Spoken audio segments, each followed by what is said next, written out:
अस्सलाम वालेकुम रहमतुल्लाहि व बरकातहू। मैं हूं डॉक्टर काजी और शामतीद करता हूं आपको इस वीडियो में। दोस्तों, आज की वीडियो में हम बात करेंगे बहुत ही अहम मौजू के ऊपर, उस चीज़ के ऊपर जो इस वक्त पूरे पाकिस्तान के सरमायाकारों, घरानों और मार्केट को हिलाकर रख चुकी है। मैं आपको ये बताता चलूं कि फेड के रेट कट के बाद सिर्फ और सिर्फ 24 घंटे में सोने की कीमत में खतरनाक हद तक इजाफा हो चुका है। जी हाँ, पाकिस्तान में एक ही दिन में 10,700 रुपये पर तोला जो है सोना महंगा हो गया है। ये याद रखें, कोई मामूली बात नहीं है, कोई मामूली मूव नहीं है। ये पाकिस्तान की गोल्ड मार्केट के अंदर एक बहुत बड़ा स्ट्रक्चरल शिफ्ट देखा जा रहा है। आज की वीडियो में हम 3 चीजों को बड़ी डिटेल के साथ समझेंगे। पहला, ये इजाफा अचानक क्यों हो गया 10,700 रुपए का। बैनुल अक़वामी जो मार्केट है सोने की, उसमें इस वक्त चल क्या रहा है और आगे सोने की कीमत कहां जा सकती है। और सबसे अहम बात हम जो करेंगे वो आपको मैं एंड पे बताऊंगा कि सरमाया का जो इस वक्त इन्वेस्ट करना चाहते हैं शॉर्ट टर्म, लॉन्ग टर्म या मिड रेंज में, उन्हें अब क्या करना चाहिए। तो याद रखिए दोस्तों, मैं इस वीडियो में बड़ी डिटेल के साथ, रिसर्च के साथ, डेटा के साथ, ट्रेंड्स को मद्देनजर रखते हुए आपको समझाऊंगा, क्योंकि मेरा मिशन है आपको मुकम्मल तरह से गाइड करना, अवेयरनेस देना। पहले नंबर पर याद रखें कि ये इजाफा हमने समझना है कि ये इजाफा अचानक क्यों हो गया। इसमें पाकिस्तान के डोमेस्टिक फैक्टर्स कौन कौन से हैं। देखिए, पाकिस्तान में सोने की कीमत बराह रास्त आप जानते हैं कि इंटरनेशनल मार्केट के साथ लिंक होती है, लेकिन यहां जो छलांग लगी है उसके पीछे 3 बड़ी वजूहात है। पहली, इंटरनेशनल गोल्ड शॉक की, जो कि $107 पर आउंस इंक्रीज हुई है। एक ही दिन में आलमी मार्केट में सोने की कीमत $107 ऊपर गई है। ये ग्लोबल रेट $4,319 फी आउंस पर पहुंच गया है। पाकिस्तान में कीमत क्यों इतनी तेजी से बढ़ी, ये भी हमें देखना है, क्योंकि मैं आपको ये बताता चलूं कि पाकिस्तान में डॉलर महंगा हुआ है, लोकल इंपोर्ट कॉस्ट ज्यादा है, प्रीमियम बढ़ चुका है मार्केट में, और जो ज्वेलर्स है वो इसको बड़ी पैनिक के अंदर, बड़े जो टेंशन के अंदर बाय कर रहे हैं ज्यादा से ज्यादा। दूसरे में बात करेंगे रुपये के प्रेशर की और डॉलर की डिमांड की। तो पाकिस्तान रुपया जो है इस वक्त मुसलसल प्रेशर के दबाव में है। जब रुपया, याद रखिए कि प्रेशर में होता है, दबाव में होता है, तो लोग गोल्ड जो है खरीदने लगते हैं। सेफ हेवन जो गोल्ड है उसकी डिमांड बढ़ जाती है और डीलर्स जो है वो इसकी कीमत को मजीद ऊपर ले जाते हैं। अब बात करते हैं तीसरे नंबर पर स्पेकुलेटिव बाइंग की। पैनिक मोड जो मार्केट में अभी चल रहा है फेड के रेट कट के बाद। दोस्तों याद रखें, मार्केट में इनसाइड इन्फो बड़ी तेजी से फैलती है, जिस तरह से आप जानते हैं, और ये इंफॉर्मेशन इस तरह से फैली है कि सोना और ऊपर जाएगा, जल्दी से खरीद लो। हर बंदा अपनी जो है उसके अंदर तंदूर गर्म है, रोटी लगाने की कोशिशों में मसरूफ होता है। इसी तरह से याद रखें कि इसी पैनिक ने डिमांड को आर्टिफिशियल तौर पर बढ़ा दिया है, और रिटेल इन्वेस्टर जो कभी गोल्ड के ऊपर काम नहीं भी करते थे, उन्होंने भी अंदर अपना छलांग लगा दी है और अपनी जो है उसमें इन्वेस्टमेंट उन्होंने फेंक दिया है, जो कि इस आर्टिफिशियल डिमांड को बढ़ा रहे हैं, कीमत को बढ़ा रहे हैं। दूसरे में बात करें कि आलमी मार्केट में क्या चल रहा है, ग्लोबल ड्राइवर्स कौन कौन से हैं। मैं आपको बताता चलूं कि ये इजाफा सिर्फ पाकिस्तान की कहानी नहीं है, बल्कि ये एक ग्लोबल ट्रेंड इस वक्त चल रहा है फेड के रेट कट के बाद। फेड रेट कट जब करता है तो याद रखें कि गोल्ड का जो बुल रन है वो इस वक्त शुरू हो चुका है। देखिए, फेड ने इंटरेस्ट रेट कम करना शुरू किए हैं। जैसे ही रेट्स कम होते हैं, याद रखें बैंकों का प्रॉफिट कम हो जाता है, यील्ड जो उनके ऊपर इंटरेस्ट मिलता है वो नीचे आ जाते हैं, डॉलर कमजोर होता है और पूरी दुनिया सेफ हेवन एसेट की तरफ भागती है। गोल्ड हमेशा याद रखें कि इंटरेस्ट रेट जब भी कट होंगे उनका फायदा उठाएगा। लो इंटरेस्ट रेट बराबर है गोल्ड के डिमांड हाई होने के, गोल्ड के हाई रेट्स के। दूसरे नंबर बात करेंगे जियो पॉलिटिकल टेंशंस की। दुनिया में जंगी हालात आप जानते हैं कि वो बड़ी तेजी के साथ बदल रहे हैं। दुनिया के मुख्तलिफ हिस्सों में कशीदगी बढ़ रही है।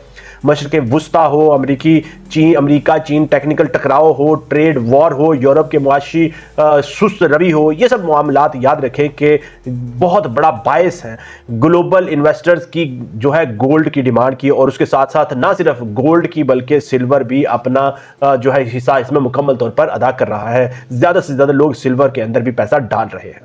अब हम बात करेंगे सिल्वर ने, जिस तरह से आप जानते हैं कि $62 से बढ़कर $62.8 पर आउंस का रिकॉर्ड हाई प्राइस जो है उसको तोड़ दिया है। सिल्वर ने रिकॉर्ड ब्रेकिंग रैली जो है वो चल रही है, और उसमें एक बहुत बड़ा फैक्टर अदा किया है इंडस्ट्रियल डिमांड ने भी।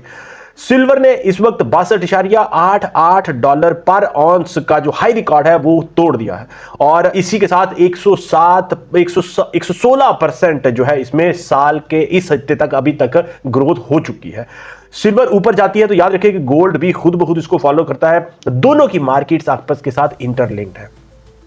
अब हम पहुंच चुके हैं बहुत ही अहम हिस्से में अपनी वीडियो के फ्यूचर आउटलुक की बात करेंगे हम, आगे क्या होगा गोल्ड की और चांदी की प्राइस में। मैं आपको ये सवाल जो है याद रखिए कि बहुत ही अहम है, इसके बारे में बताता चलूं, ये इजाफा रुकने वाला है या मजीद बढ़ने वाला है, इसमें हम बात करेंगे। मेरी जो रिसर्च बेस्ड जो नॉलेज है, जो असेसमेंट है, उसके मुताबिक मैं आपको ये बताता चलूं कि 3 सिनेरियो इस वक्त मार्केट में प्रिवेल कर रहे हैं। पहला सिनेरियो जो है वो जिसकी 60% 60% प्रोबेबिलिटी है, अंदाजा है 60% प्रोबेबिलिटी है गोल्ड कंटिन्यूज टू राइजिंग। अगर फेड मजीद रेट कट करता है या फिर ग्लोबल टेंशन बढ़ती है जो और तो गोल्ड मजीद ऊपर जाएगा, ये 60% इसके चांसेस हैं कि ये होगा।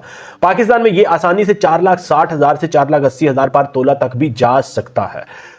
अब बात करेंगे दूसरे सिनेरियो की, जो टेम्परेरी करेक्शन आ सकती है जिसके 30% चांसेस है, प्रोबेबिलिटी है 30%। अगर तो ग्लोबल मार्केट जो है गोल्ड की उसमें प्रॉफिट टेकिंग शुरू होगी, लोगों ने प्रॉफिट लेने के लिए गोल्ड बेचना शुरू कर दिया, तो हल्की सी करेक्शन आ सकती है, लेकिन याद रखें कि ट्रेंड फिर भी बुलिश ही रहेगा। तीसरा सिनेरियो आपके साथ शेयर करूं जो कि स्ट्रॉन्ग पुल बैक है, कि वापस उसका रिबाउंड होगा, तो उसके 10% चांसेस है पुल बैक के। ये तब होगा, याद रखिएगा, अगर तो डॉलर अचानक स्ट्रॉन्ग हो गया, फेड की पॉलिसी जो है बदल गई, या कोई बड़ी पॉलिटिकल जियोपॉलिटिकल डी एस्केलेशन हो गई, यूक्रेन रशिया की वार जो है खत्म हो गई। लेकिन याद रखें कि इमीडिएट फ्यूचर ऐसा बिल्कुल भी नहीं लग रहा। अब बात करें सरमायाकार क्या करें, तो देखिए मैं हमेशा से यही कहता हूं कि smart investing is not emotional, it's a strategic move. आपकी जो 3 कैटेगरीज हैं उनके हिसाब से मैं आपको बताता चलूं कि शॉर्ट टर्म, लॉन्ग टर्म और जो नए बायर्स हैं, नए जो इन्वेस्टर, उनके मुताबिक मैं बताता चलूं। तो बात करें हम सबसे पहले शॉर्ट टर्म ट्रेडर्स की, तो अगर आपने 2 से 3 महीने के लिए खरीद रखा है सोना, तो याद रखें कि प्रॉफिट टेकिंग के लिए जुज़वी तौर पर आप अपने सोने को सेल कर सकते हैं, पूरा ना बेचें। मार्केट अभी भी स्ट्रांग है, उसका प्रेशर, उसका जो है ट्रेंड ऊपर ही है। अगर आपने लॉन्ग टर्म ट्रेडर गोल्ड रखा हुआ है, लॉन्ग टर्म आप होल्डर हैं गोल्ड के, तो याद रखें कि अगर आप इन्वेस्टमेंट के तौर पर गोल्ड रखते हैं तो पैनिक बिल्कुल भी ना करें, परेशान बिल्कुल भी ना हो। लॉन्ग टर्म ट्रेंड जो है इसका अभी तक वो पॉजिटिव है, ये ऊपर ही जाएगा। अब मैं बात कर रहा हूं उनसे जो नए बायर्स हैं, जो नए इन्वेस्टर बनना चाह रहे हैं गोल्ड मार्केट में, कमोडिटीज मार्केट में इन्वेस्टमेंट करना चाह रहे हैं, उनको मैं बताता चलूं कि अगर आप प्लान कर रहे हैं एंटर होने का, तो ये वक्त अभी का जो है ना, ये बिल्कुल परफेक्ट नहीं है, क्योंकि मार्केट ओवरहीटेड है इस वक्त बड़ी ज्यादा। तो इसलिए आप थोड़े से डिप आने का इंतजार करें। मार्केट हमेशा ऊपर नहीं जाती, इसमें कभी कभी नीचे अप डाउन आते रहते हैं। अभी डिप उसमें आएगा तब आप उसमें एंटर हो सकते हैं। अभी जो है ओवरहीटेड है, रेट ऊपर जो है बड़ी गए हुए।